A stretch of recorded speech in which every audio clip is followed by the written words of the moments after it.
Okay, good afternoon. Afternoon. My name is Dr. Jennifer Lee Disney, and I'm honored to be here with Miss Annette Brunson Sutcliffe, the 2010 winner of the South Carolina Mother of the Year Award. Thank you, Annette, for taking the time to be with us today. Thank you for allowing me. We'd love you to begin to tell us a little bit about when and where you were born and raised, and share a little bit about your family and early childhood experience. Okay, I was born in Orangeburg, South Carolina in 1937, October. I had one sister older than I, and we lived in my grandmother's house. My younger brother was 5 years younger than I, but I was born in the post-Depression era.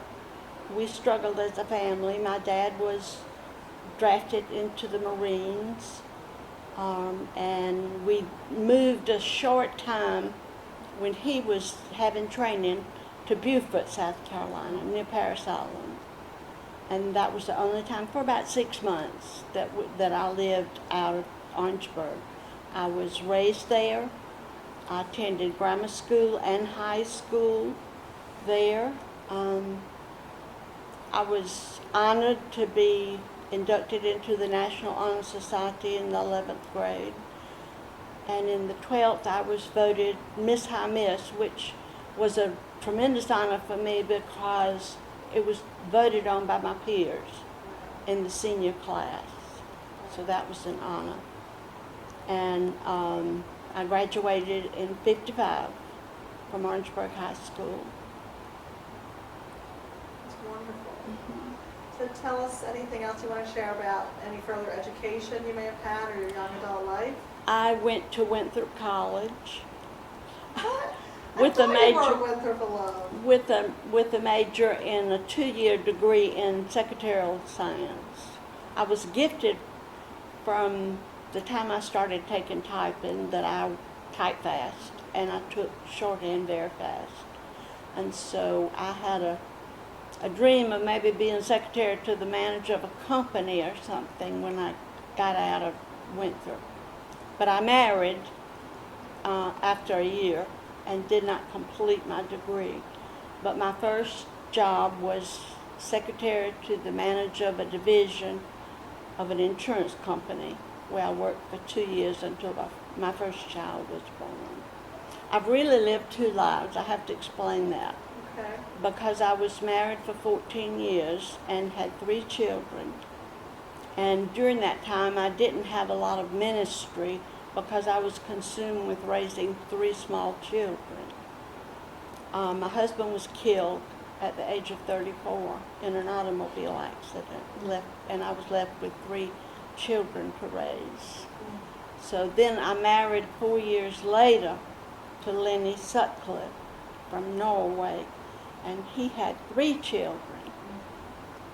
5 children, and I had 3, making a total of 8 Wow. children in the home. Wow. That's a lot of responsibility. Yes, it was and is. So you've already answered some of my questions. Tell me a little bit about what activities you were involved in. You talked about your 2 lives, so different activities maybe related to family, community, education, employment, volunteerism, church. To both marriages? Within your Okay, both marriages. the first marriage was not involved with a lot of ministry because of the children being so small. But early on, I noticed that I had a spiritual gift of encouragement that the Lord had given me, and I tried to be aware of things, needs in the community that I could respond to, and I did that. The second marriage, I really started my ministry after the second marriage. I worked for 3 years after marriage with the 8 children being at home. One of them was in college, but I decided to give up my job. I was secretary to the personnel manager of a chemical plant, and I gave up my job to stay home and be a mother, full-time mother to my children.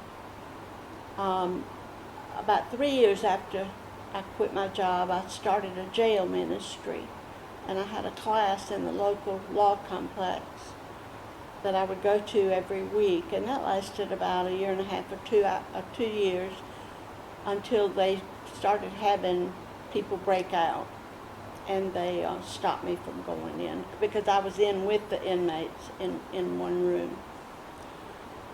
Then I am a two-time cancer survivor, and so I became aware of different people who had had the same surgery that I had had, or that were going through chemo and needed, somebody just to be there.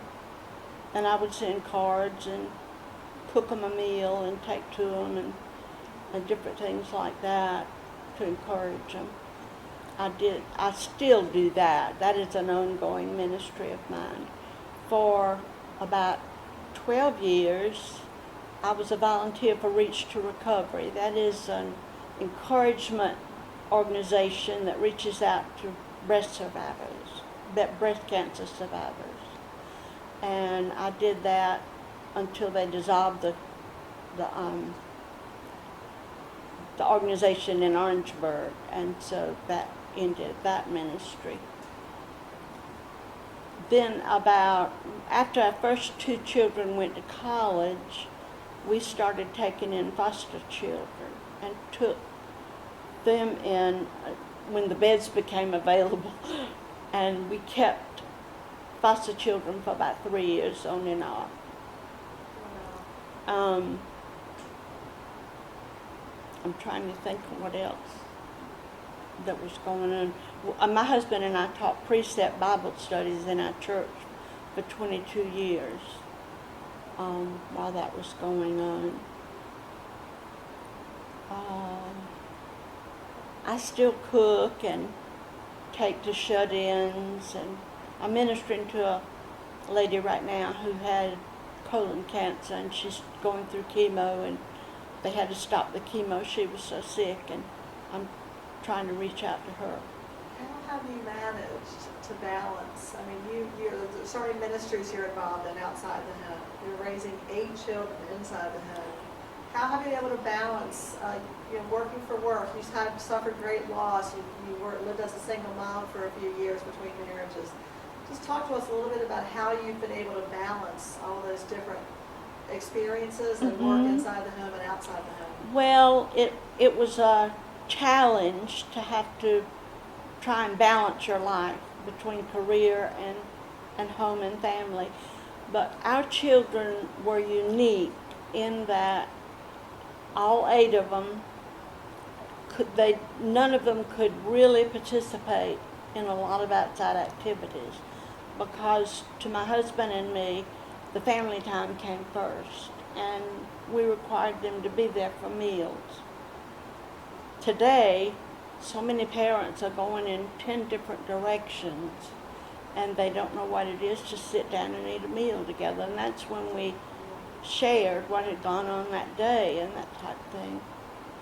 But it is a challenge for a mother who's working to balance that. And too many times today, they try to get their children in everything, and the family suffers. I went to a church retreat with my daughter one time about 7 or 8 years ago, and they were talking about home and family and career, and I asked the girl next to me, she looked to be in her mid-30s, I said, why do you think these children have to be in dance and music and piano and soccer and football and t-ball, and what is it? Is it peer pressure? And she said, no ma'am, it's parental peer pressure. And that really opened my eyes, that it's really so many times the parents who are wanting to keep up with the next family and have their children in so many activities. I know the activities are good, but I think as a mother and a wife, the home, the children, the family, the husband comes first. you've already kind of spoken to this. I wanted to ask you to maybe compare women today, the struggles you had with that kind of balance of work and family, and the struggles that women today are experiencing. And it sounds like, you know, one of the things you're saying is, in some ways, it's more difficult if you're a working mom or if you're suffering under this parental peer pressure. Then it can be more difficult. It's more difficult today. It is. It's more difficult, and I just felt like when I quit my job that was more important, being home with my children.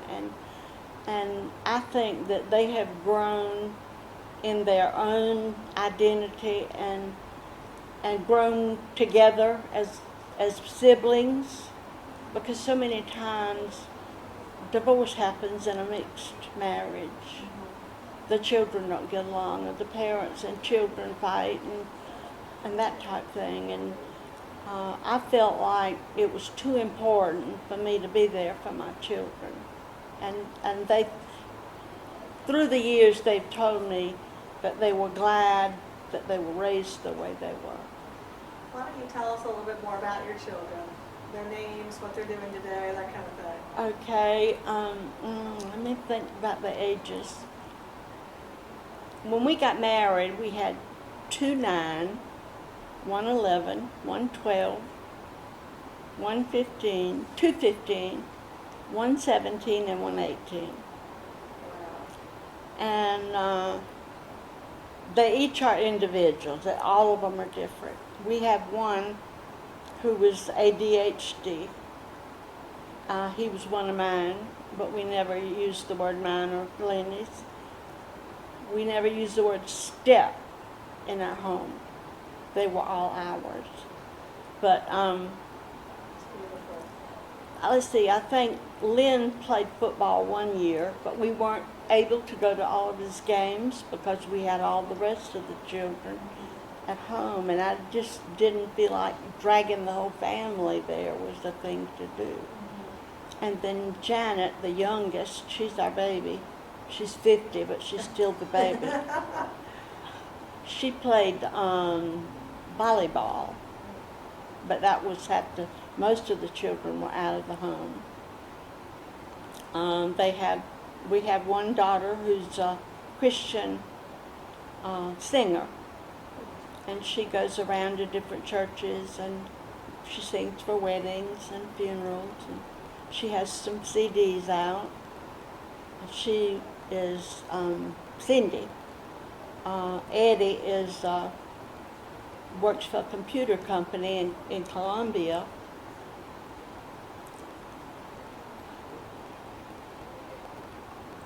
He's made a career buying and renovating houses and selling them. That's great. That's great. But they've gotten a bigger home each time, and they've really, all our children have excelled. Mark, the one that was ADHD, to a point has grown out of it. He's grown into how to live with it. He's still extremely nervous, but he works at the Pentagon. Wow. Yeah, he's got his master's degree, and he's still going to school, That's but great. the government's paying this time. There's Julie. She is a nurse in Columbia. There is Janet, is an X-ray technician in Orangeburg.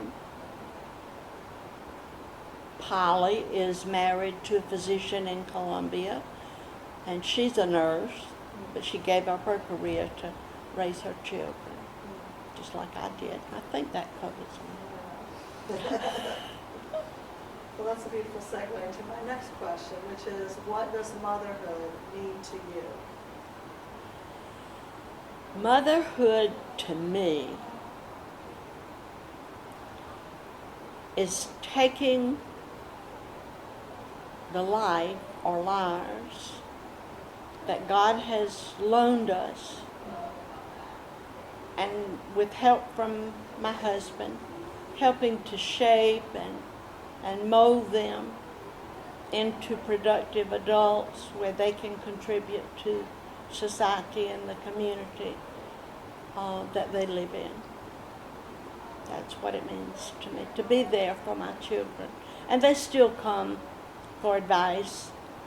I do not give it unless asked. I'm not a mother to give advice unless I'm asked. But that's what it means to me. It's a beautiful definition. Thank you. I love that. Tell us what it meant to you to be named the South Carolina Mother of the Year in 2010. It was numbing. It was awesome.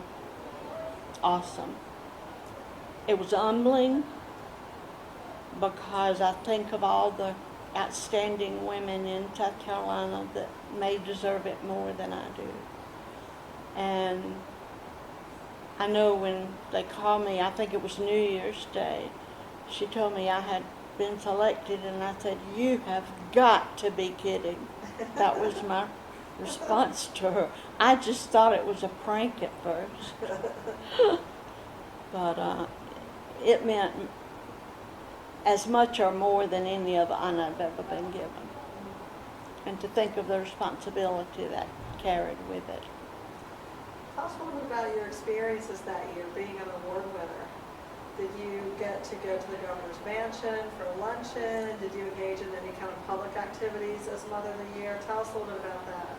I didn't engage in a whole lot of activities as Mother of the Year, but they did have a press conference for me where I spoke a few words when I was first named, and I was terrified. They had the governor's tea, and I went to the State House and met Governor Sanford and received a plaque, which I have hanging in my den, that I'm really proud of. And I've been to several luncheons that the committee has had every year to congratulate the new Mother of the Year for the next year. And I've enjoyed those immensely. Getting to know these committee women has just been an outstanding experience for me. This is an amazing group of women, isn't it? The South Yes, Carolina it Mother is. Association. It's an amazing group of women. What do you think are the most important issues facing women today? One issue I think that women are facing is one we mentioned a few minutes ago, that they're trying to balance career and home, and that's such an awesome task for mothers today because most women work. And a lot of times I think that women could stay home but choose to work, and so many times their children will suffer for it. We struggled as a family with 4 children in college, but they all got loans. It took them a long time to pay off their student loans. They got grants. Those who made good grades got scholarships, and most of our children made good grades. But I think that's one issue that women are really facing today, that I see in my dealings at church and in the community. And one other thing I think that women are facing today is education, the issue of education.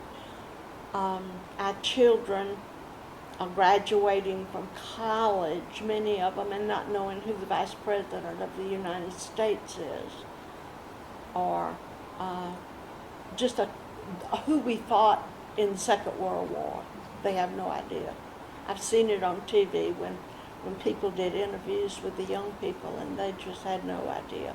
They don't even know how to read handwriting because they print everything. My daughter had something she wanted this girl she knew to read, and this young person, and she asked her to read it, and she said, "I can't read that." And it was cursive writing. And they're not learning how to spell because of texting. Right. So I'm afraid our young people are not going to be able to spell in addition to not being able to hear when they're 45 or 50. Do you think women's work and women's roles as mothers are adequately recognized by society? I don't think so.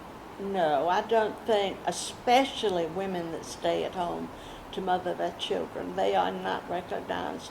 I like the term household engineer because that is what they are. They have to fill a multitude of roles, more so than one role. Like I was a stenographer and a secretary. They have to be a nurse and a chauffeur and all these different roles they have to fill. So I don't think they're recognized like they should be.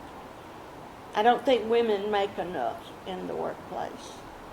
Do you consider yourself a working mother? Well, I was part-time when my children were home. I did work for 3 years. But I consider myself a working mother. I work now. I mean, I learned through this process of interviewing. At one time, I used to ask someone, do you work? And I learned you never ask a woman, do you work? You ask, do you work inside the home, That's outside right. the home, or both? Absolutely. Isn't that right? Absolutely. And your life certainly models, you're a model or a testimony Mm-hmm. to that, the different types of work. Household engineer, I like that. Yeah. I like that a Mhm. lot. So you mentioned women who work for pay. Do you think that's another issue when women do work in the workforce and they're taking care of kids at home? I question whether or not they're getting equal pay for equal work. Or They're getting the not. same. They're not in many cases. In some cases they are. In industry, I think they are paid equally what men are. But in most cases they're not, and that's not fair. When you hear the term feminism, what does feminism mean to you? To me, feminism is not what it is to the world. To me, feminism is fulfilling that God-ordained life that the Lord has given me to fulfill to the max, and to do what I can to support my family, to be there for my family. And my role as mother is most important to me. So I guess if you look at it that way, in the light that I look at it and not as the world looks at it, I'm a feminist, because I believe that feminism is fulfilling that ordained life. That's beautiful. And you predicted my next question. I was going to ask, do you consider yourself a feminist? And certainly based on your own definition, absolutely. I do. Mm-hmm. It's wonderful. Do you have any questions for us, or anything else you'd like to add about your experience as South Carolina Mother of the Year, or working with this wonderful committee? Anything else you want to share? Just that this committee has been wonderful to me. They just take you in and make you feel good. If I have a day that's not so full, or problems that come up during the day, and I hear from Boo Pool or Ann, it just lifts my day. What was the process like? Did you have to submit an application?